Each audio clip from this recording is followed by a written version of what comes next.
Asanga shastrena dridena chitva. By controlling your mind is not going to work. That's why the difference between therapy and spiritual counseling is different. In a therapy, the therapist asks the person, what is your problem? He gives a problem. He gives a solution. The solution is given by the therapist. So a solution is an intelligent answer. And the intelligent answer only covers ignorance. It does not destroy ignorance. He gives an intelligent answer. That's why the highest rate of suicide among professionals at one point of time was psychiatrists, They go on advising and they get depressed. A young, beautiful looking girl, blue-eyed girl went to a psychiatrist and said, I've got a lot of tension. The psychiatrist said, what is the tension? All right, please sit down. He sits down, he gets up, hugs her, kisses her and sits down. The girl said, why did you do this? The psychiatrist says, I released my tension. Now what is your tension? Such a beautiful looking girl in front of me. The highest rate of suicide among professionals at one point was psychiatrists. Because please understand, you are giving an explanation and it is not your. Whereas a spiritual therapist, a guru, what he does is makes the student be available between a fact and the interpretation of the fact, one level.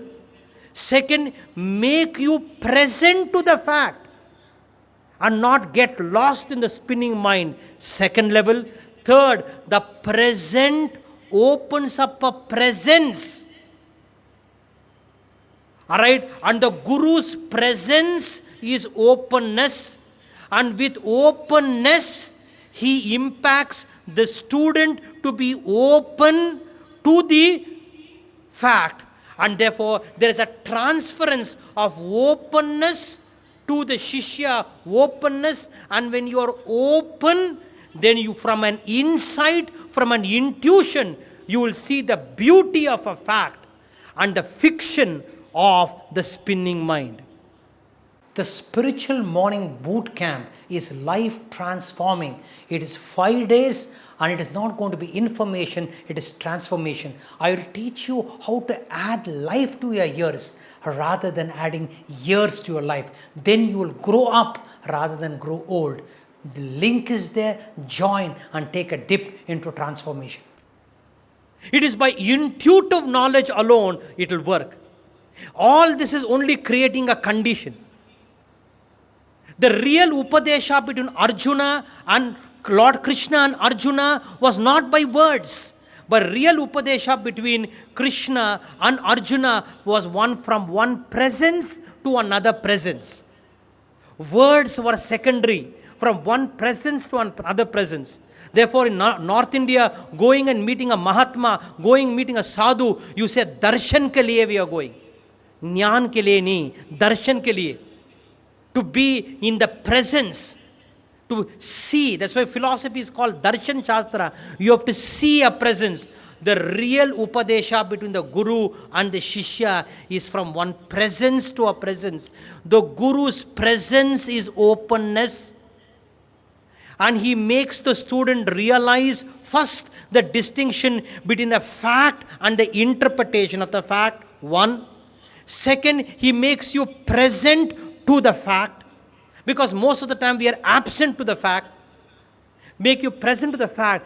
Third is, from the present, you have to get into a presence. And when you get into a presence, the presence is openness, shunya. Openness or shunya. And when your Atma Sthiti is openness, when your Atma Sthiti is shunya, from shunya there is a drishti, which is antardrishti. And when that drishti happens, that insight will bring about a destruction to the illusion of a spinning mind, and you will cognize intuitively what the fact is, and then you will see rasovai saha. Then you will see happiness is an experience, sorrow is an experience, success is an experience, failure is an experience, heat is an experience, Pleasure is an experience. Joy is an experience. And therefore Lord Krishna says, Matra sparshastu kaunteya shitoshna sukha dukkadha. Shita, Ushna, Sukha, Dukkha, Labha, Alabha, Jaya, Ajaya.